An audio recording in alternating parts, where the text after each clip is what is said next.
Hello guys, welcome back to the D&N Medical Series. In today's video, I'll be looking on test of hemostasis. So there's primary, secondary, and tertiary hemostasis. Now hemostasis primarily is the formation of the platelet plug. That is the first and most important step. And this includes platelets. So platelet can go through adhesion or aggregation with von Willebrand factors and fibrin to form the initial clot. Now, secondary hemostasis is fibrin formation. So through the coagulation cascade, there is the formation of fibrin which strengthens the clot and keeps it. Alright, so there's a video on primary and secondary hemostasis that I have done both on the coagulation cascade and the formation of the platelet plug. So you can check this out in the hematology playlist. And tertiary hemostasis is basically formation of plasmin, and plasmin is the important substance in breaking down the clot when it has healed. Okay, so we're going to jump right into primary hemostasis and the test that we use to know if it's normal or abnormal. All right, so when we talk about primary hemostasis, we're talking about assessing the platelet number, the function of the platelets, even the vessel walls, and the von Willebrand factors. As we saw in the video on primary hemostasis, all of these factors actually contribute to the formation of the initial platelet plug. So first, for the measurement of the amount of platelets or the number of platelets, we can basically do a complete blood count, or what we call CBC, and the normal platelet should be between 150 to 400 times 10 to the 9 liter. So if it's per liter, so if it's less than 150, then we said that the patient would have thrombocytopenia, and if it is above 400, then the patient will have thrombocytosis. All right, so how we do this, we collect the blood in a purple tube. So we have colored tube for each assessment. All right, so this is important for exams. You need to know that the purple tube contains EDTA and it is used for a complete blood count. Next thing that we're going to look on is the functioning of our platelets, and to determine the functioning of our platelets, we have to use what we call the bleeding time, or no, the bleeding time is being replaced by the PFA 100.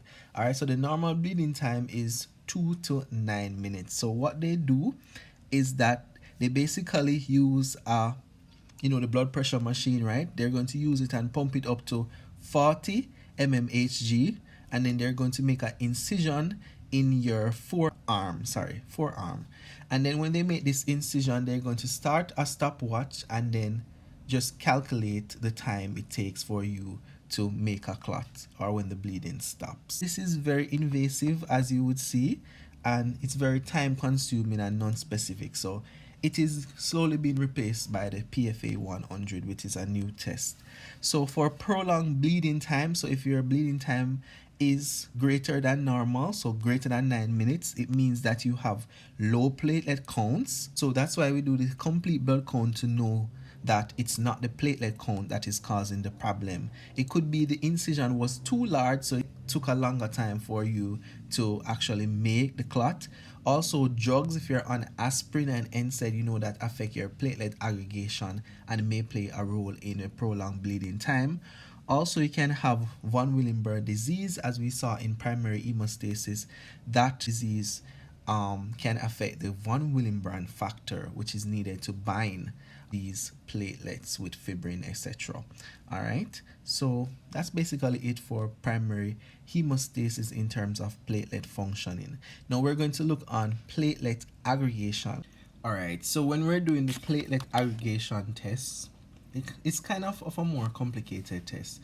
So you're going to use your platelet-rich plasma. You're going to collect that, and you do that using a blue top tube. Remember, for the complete blood count, it was a purple top tube with EDTA.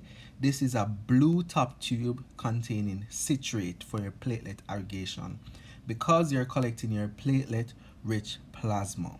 All right, so you're going to do OD, or optical density of the platelet, as they aggregate. So you assess platelet aggregation based on how the OD falls and the amount of optical density that you have.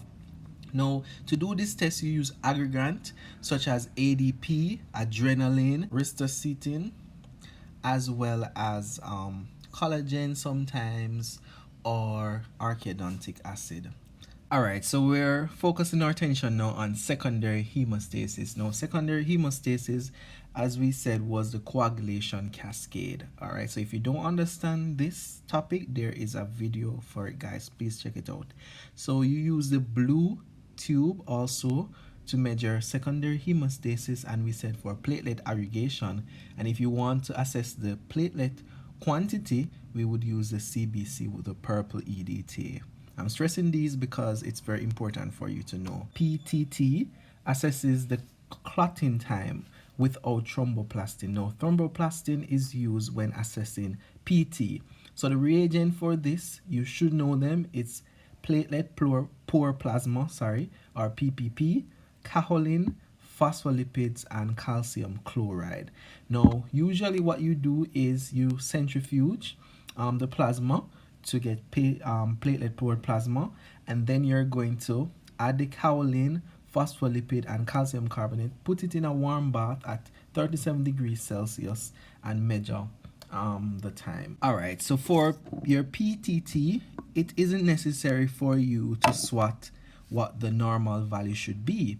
It's dependent on the control. So for PTT, it's plus or minus 6 seconds to the control. So if the control is 10, right, then below 4 would be abnormal, or above 16 would be abnormal. So for prolonged PTT, what could cause that? It could be a deficiency in your intrinsic pathway. Remember, we said that in the previous coagulation cascade video. Intrinsic consists of factor 12, activating factor 11 to factor 9, and factor 8.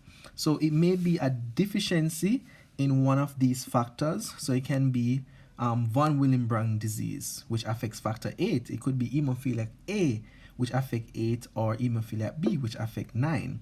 Or it can be a common pathway problem, because remember, the two pathways connect at the common pathway. So it can be a factor 10 or a factor 5 deficiency, or even a factor 1.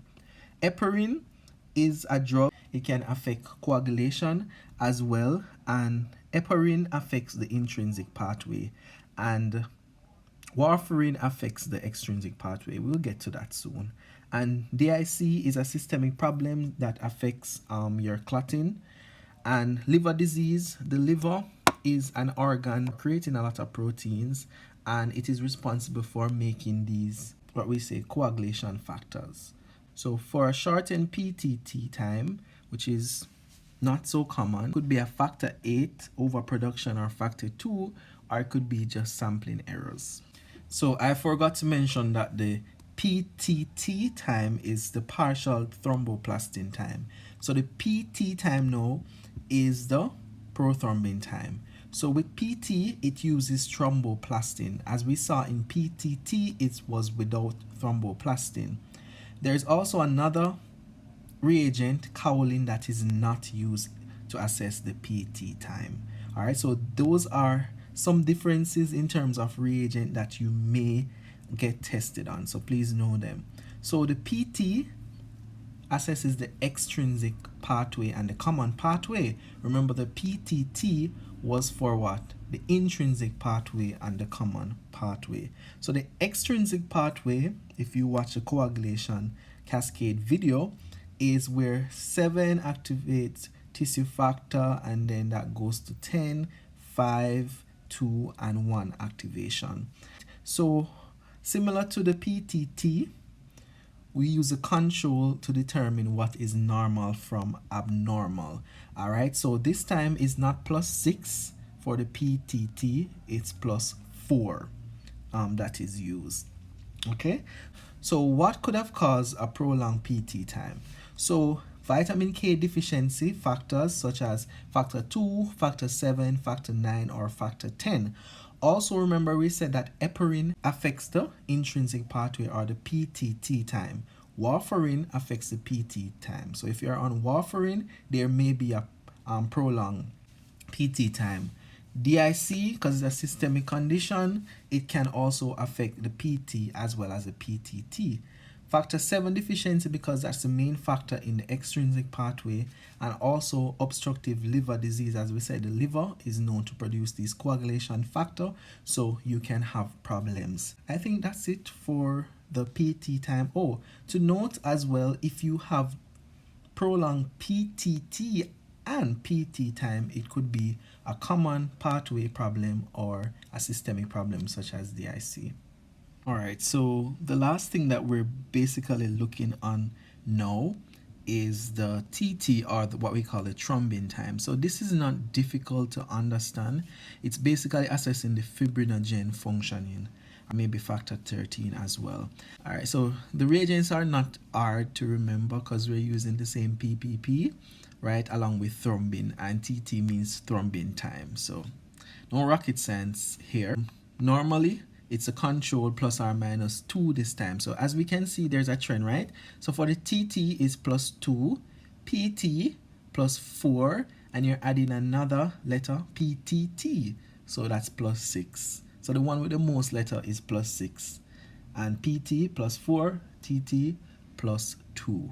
So if you have a prolonged TT time, what could be causing this? As we said, DIC, which is a systemic condition, so it can cause hypofibrogenemia, right? It can be caused by heparin overdose. Heparin interferes with the thrombin fibrinogen reaction. It can be dysfibrogenemia, or it can be hypoalbuminemia, or in certain cases, liver disease and DIC may cause an increase in FDPs. Okay, all right, so that's it for this video. Hope you enjoyed it and you actually learned something. Ensure that you know the PTT time and the PT time. All right, so that's it for this video, guys. Hope you learned something. Remember the key points to know. The difference between the PTT and the PT is that the PTT has kaolin and no thromboplastin, and it is assessing the intrinsic pathway and the common pathway. The PT time now is assessing the extrinsic and the common pathway, and it has thromboplastin and no kaolin. Also know that for a complete blood count, we use the purple top tube consisting of EDTA, and we use platelet aggregation, and the secondary hemostasis, we use the blue tube with citrate. All right, so ensure that you know these things. That's it for this video. See you in the next one. Goodbye.